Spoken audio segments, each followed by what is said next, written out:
amis, c'est Lucky, j'espère que vous allez bien. Aujourd'hui on se retrouve pour une toute nouvelle vidéo où on va parler budget, on va parler boîtier, on va essayer de trouver quelle est la solution pour vous avec un budget maximum de 500 euros. On fera une vidéo plus tard avec un budget de plus de 1000 euros, plus de 2000, etc. etc.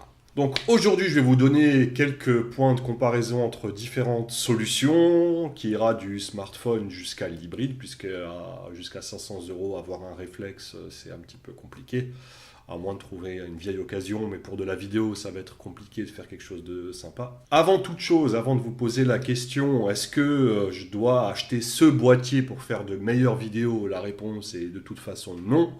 Vous ne serez pas meilleur vidéaste avec le meilleur boîtier du monde.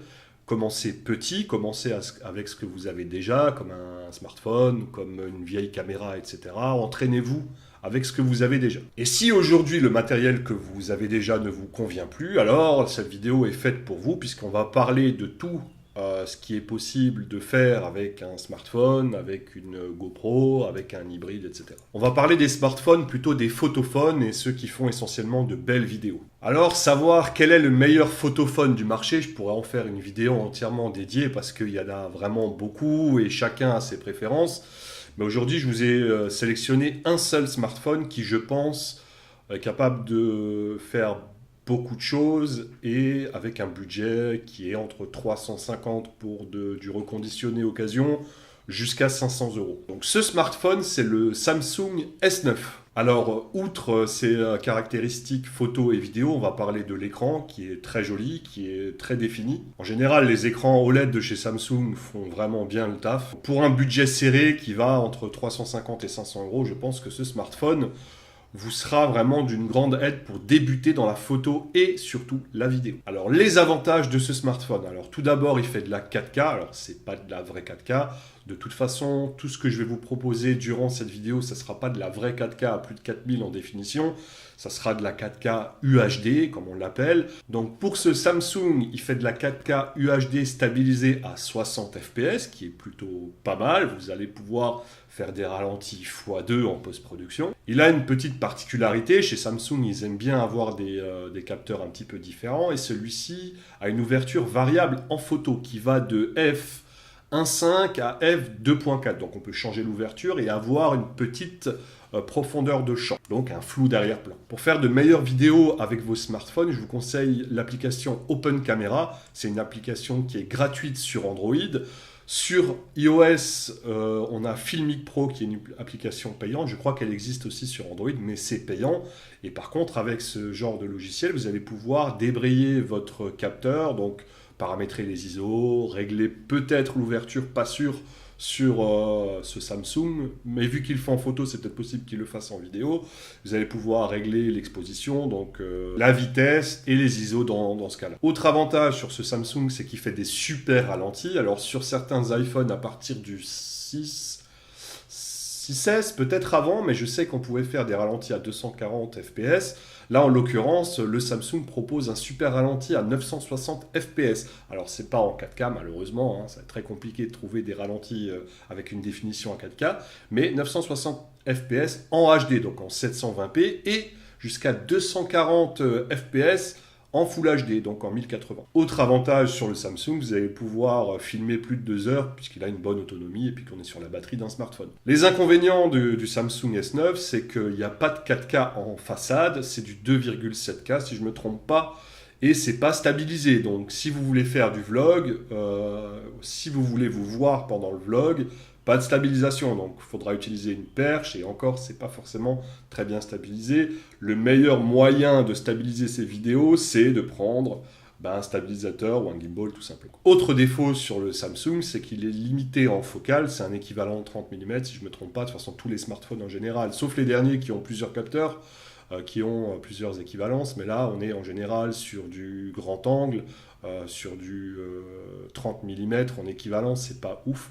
Si vous allez vouloir faire un zoom, ce sera du zoom numérique, pas optique, donc forcément vous allez perdre en qualité, donc il ne va pas couvrir tout ce que vous voulez faire. Et enfin, le dernier inconvénient, forcément, puisqu'on ne peut pas régler l'ouverture, vous allez avoir très peu de profondeur de champ Enfin une très grande profondeur de champ en l'occurrence, puisqu'il n'y a pas de flou derrière ni d'avant-plan. Donc les différents types d'utilisation sur un photophone, hein, quel qu'il soit, c'est que vous allez pouvoir faire du vlog, mais à condition dans ce cas-là, je sais que sur les S10, il y a une stabilisation avant et c'est du 4K, mais sur le S9, il faudra vous acheter un gimbal, un stabilisateur pour smartphone, qui se trouve à peu près à 80 euros. J'ai fait un test du Moza Mini S il n'y a pas longtemps, un gimbal qui vaut 80 euros, et sur le marché gris, on peut les avoir à 60, 65 euros.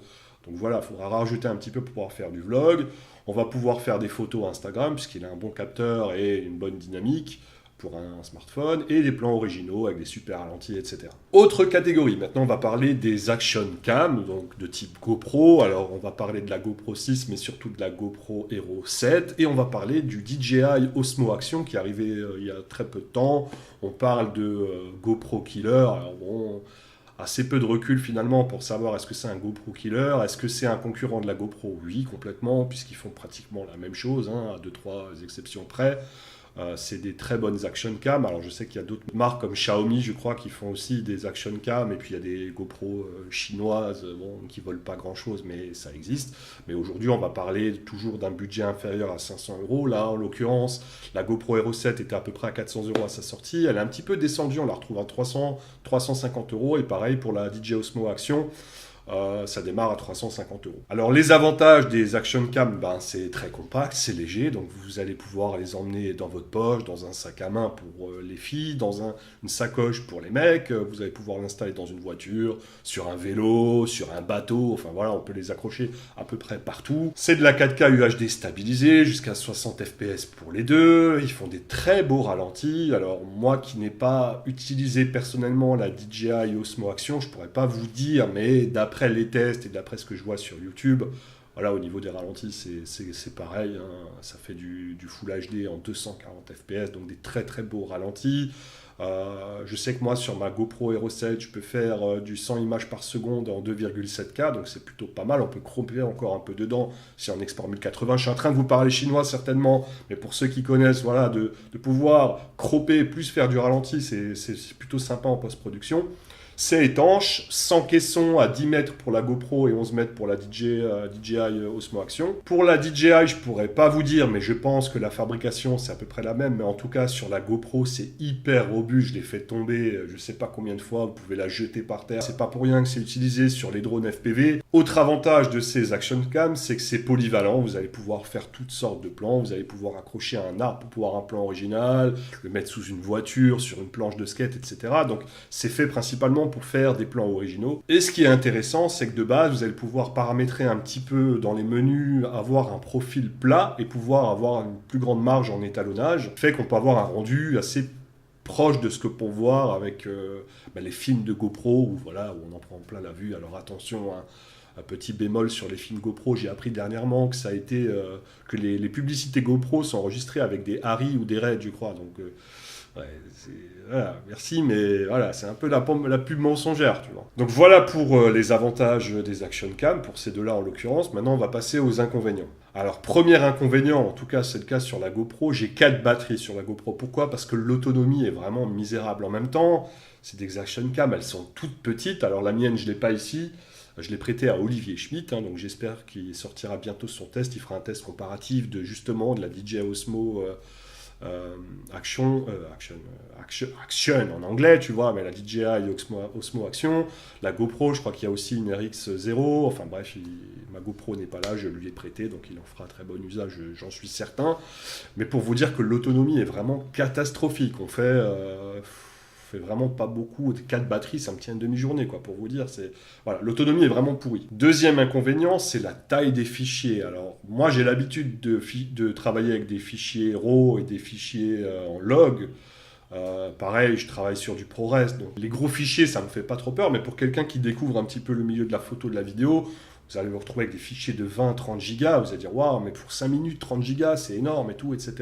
Alors, c'est peut-être pas le cas, le ratio, je le connais pas là, exactement, mais c'est vraiment des fichiers assez lourds. Autre défaut sur les action cam, forcément, le capteur est un peu petit, donc c'est aussi le cas pour les smartphones, hein, sauf qu'ils ont des traitements logiciels un petit peu différents. Je pense au Google Pixel 3 XL que je possède, et qui est vraiment bon de nuit, en fait, hein. Il m'étonne de plus en plus. Je fais des meilleures photos avec mon smartphone que mon appareil photo. Donc pour te dire que le traitement logiciel est assez fort, mais sur les action cam, en tout cas pour la GoPro, elles sont pas très performantes en basse luminosité. Donc dès que la lumière va être un petit peu plus douce, qu'on va se rapprocher en soirée, ça va être compliqué de ne pas avoir du bruit dans l'image. Donc qui dit petit capteur, on continue là-dessus, forcément on n'a pas de flou, on n'a pas de petite profondeur de champ, donc difficile d'avoir un sujet qui se sépare. On en a un petit peu quand on fait le focus, mais c'est vraiment minime. Et enfin, alors je l'ai mis dans les défauts, mais ça peut être une qualité, c'est la distorsion de l'image. Ça donne un effet fisheye sur les GoPro et sur la DJI Osmo Action. Sur les bords, c'est un petit peu déformé. Donc si vous voulez reproduire exactement la réalité, ça va être compliqué. Par contre, pour les fichiers originaux, quand vous voulez faire de l'immersion, forcément, ça peut être une qualité. Moi, je l'ai mis dans les défauts parce que ça me gêne beaucoup. J'essaie de recroper un petit peu dans l'image pour ne pas avoir ce grand angle.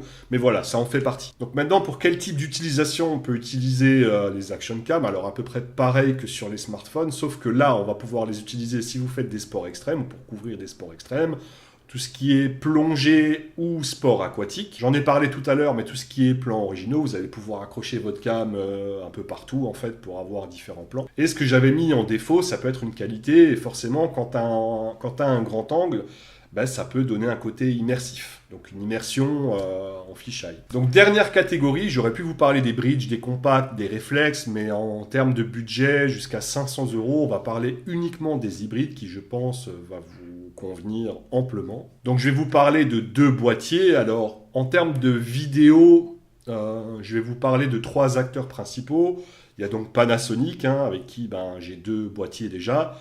Il y a Canon qui est très connu et il y a Sony. Donc ces 3-là, alors il y a Nikon aussi qui s'est placé, il y a Fuji aussi qui s'est placé. On va dire pour les plus connus, avec un budget raisonnable, on va parler de ces 3 acteurs. Alors, je vais vous parler de Sony parce que j'ai pas de boîtier à 500 € à vous présenter, en tout cas en neuf. Il y aurait éventuellement l'A6300 qui, d'occasion, on peut peut-être le trouver à 500, 600 €, mais c'est sûr pas en neuf, pas encore en tout cas. Mais sachez que Sony, c'est une très bonne marque et je pense qu'un jour prochain, on verra si l'A7S III sortira avant ou après le S1H, mais en tout cas voilà, je suis moi personnellement en train de me poser la question, est-ce que je vais pas passer sur du Sony? Mais voilà, en termes de budget, il faut mettre un peu plus. Donc je vais plutôt vous parler du Panasonic G7. J'en avais fait une vidéo de streamer à vidéaste où j'ai parlé beaucoup de ce Panasonic G7, donc je vais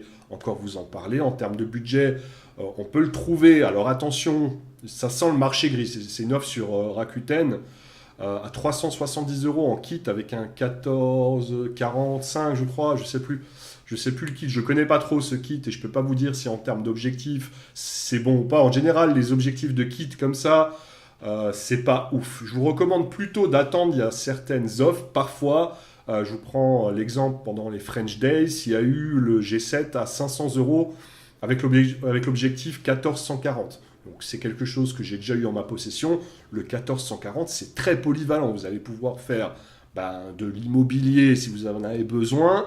Et avec un 140 mm, donc équivalent 280, parce que le micro 4 tiers, on le double par 2, vous allez pouvoir faire de la photo animalière de loin, être dans un zoo, de voir un tigre au loin, et de pouvoir zoomer dedans et pouvoir faire une belle photo, une belle vidéo avec. Donc les avantages de ce Panasonic G7 sont objectif interchangeable. Donc précédemment, on a vu sur le smartphone, on avait des problèmes de profondeur de champ, on ne peut pas la changer puisque l'objectif, le capteur, c'est le même. Pareil sur les action cam, on ne peut pas changer l'objectif. Là, en l'occurrence, ça y est, l'objectif, on peut le changer, on peut mettre du grand angle, on peut mettre du moyen angle, on peut mettre du plus court, on peut mettre du long, on peut mettre du zoom, on peut mettre du fixe, etc. Donc là, on peut vraiment faire beaucoup de choses. On peut déjà modifier son triangle d'exposition. Donc ça, c'est un avantage aussi par rapport à d'autres appareils où on n'a pas le réglage de la vitesse sous les yeux, en tout cas. Donc là, voilà, vous rentrez dans un monde un petit peu... vous rentrez dans le vrai monde de la photo et de la vidéo. On va pouvoir jouer donc avec la profondeur de champ, donc avec le flou. C'est du micro 4 tiers au niveau du capteur, donc c'est un petit peu moins cher au niveau des objectifs. Il fait de la 4K UHD, la dynamique de couleur est pas trop dégueulasse, on peut faire des trucs sympas, on peut se mettre en profil Ciné D, hein, je vous en avais parlé, je vous mettrai le lien en description, des profils et des styles d'image. On a un capteur de 16 millions de pixels pour les photos, donc pour la vidéo, le nombre de mégapixels n'est pas aussi intéressant, mais 16 mégapixels pour faire la photo, c'est déjà vraiment bien. L'écran est amovible, donc on peut le tourner et le mettre vers vous. Vous allez pouvoir avoir un retour si vous faites du vlog ou comme moi maintenant sur des vidéos YouTube. Je me vois parfaitement. Bon, je vois que l'autofocus galère un petit peu. J'aurais pu me mettre en manuel, mais j'avais la grosse flemme, tu vois, comme d'hab. Mais voilà, je me vois en retour. Souvent, vous voyez mon regard qui fuit. Alors ça, c'est un peu le défaut d'avoir un retour, c'est qu'on regarde souvent son retour. Surtout quand le focus... du Panasonic, ça on y reviendra tout à l'heure, mais il fait toujours un peu peur, il pompe un petit peu, pourtant normalement il doit suivre mon œil. Mais bref, écran amovible, c'est léger, c'est compact, pour un appareil photo, pour un boîtier en tout cas, c'est plutôt léger, plutôt compact avec ce qui se fait sur le marché, et on a une autonomie assez correcte. Maintenant on va parler des inconvénients du Panasonic G7. Alors, on a vu que l'avantage du micro 4 tiers, c'était d'avoir des objectifs moins chers. Alors, il y a aussi des objectifs très onéreux en micro 4 tiers. Hein. Il y en a qui sont vraiment très chers, on passe la barre des 1000 euros.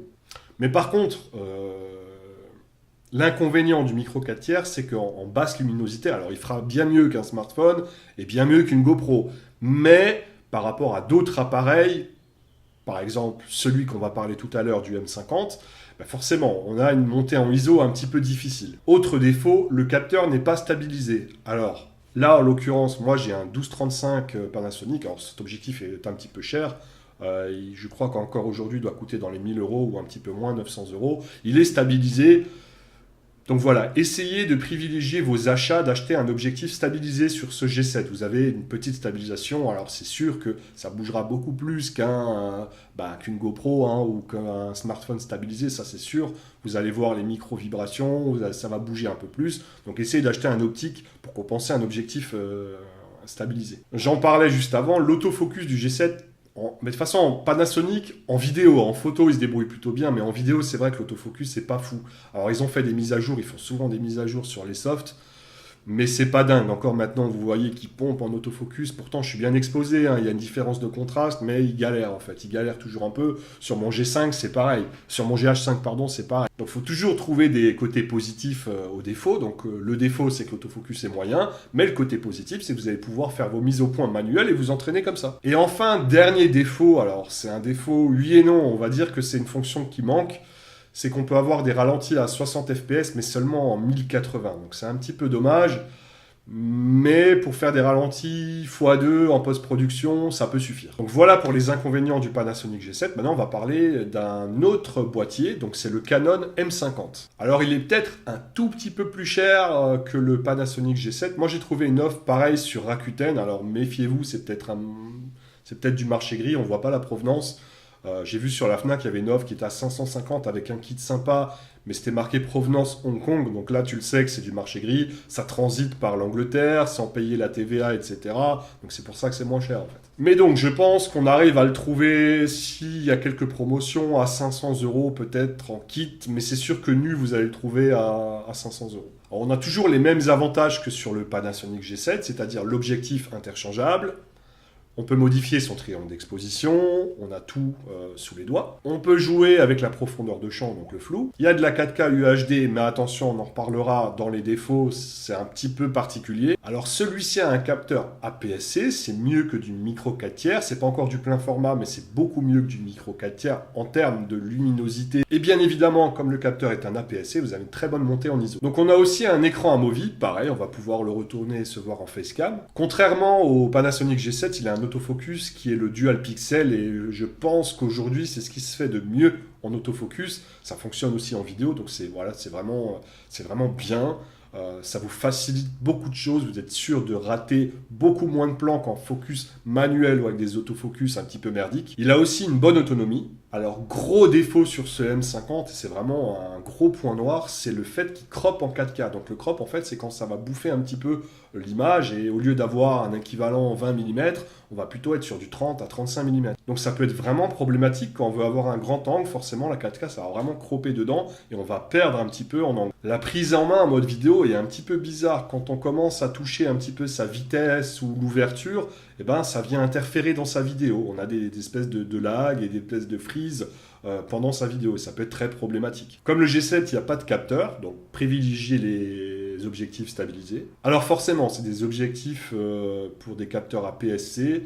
Ils sont en moyenne un peu plus chers que les micro 4 tiers, même si le marché de l'occasion est vraiment ouf sur Canon. Vous allez trouver des bons objectifs pour pas trop cher, mais en règle générale, l'APS-C, c'est un petit peu plus cher. On va parler de l'ergonomie, et pourtant c'est vraiment quelque chose que Canon met en valeur dans toute leur gamme. En général, les boîtiers Canon sont vraiment très ergonomiques, mais celui-ci est vraiment décevant. Et comme pour le Panasonic G7, on n'a pas vraiment de ralenti. On a du 60 images par seconde en 1080, et on peut monter jusqu'à 120 images par seconde. Donc là, on peut le faire par rapport au Panasonic G7 qui, lui, est limité à 60 images par seconde. Sur le Canon, vous allez pouvoir monter jusqu'à 120 images par seconde, mais par contre en 720p, juste en HD. Donc c'est pas fou pour faire des vidéos en 720p.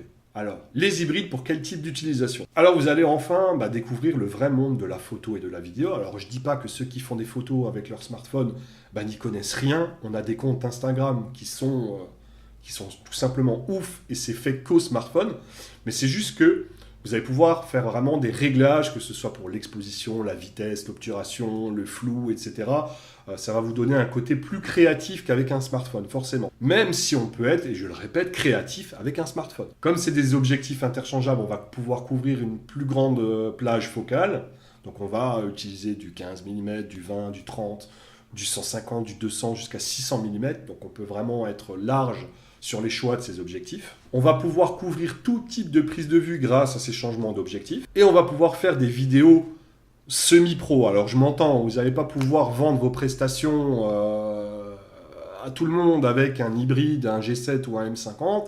Mais si vous êtes suffisamment doué en post-production, moi, là où je bossais avant, je me suis acheté un G7 et j'ai fait des productions avec ce G7. Et les gens pensaient que c'était vraiment une grosse caméra. Et finalement, non. Donc, on peut faire des vidéos semi-professionnelles. Je mets encore une petite parenthèse sur les hybrides. Alors que vous achetiez un hybride, un réflexe, etc., on en reparlera de toute façon dans les prochaines vidéos avec un budget différent, quand on sera à plus de 1000 ou 2000 euros. Mais sachez que le boîtier ne fait pas tout.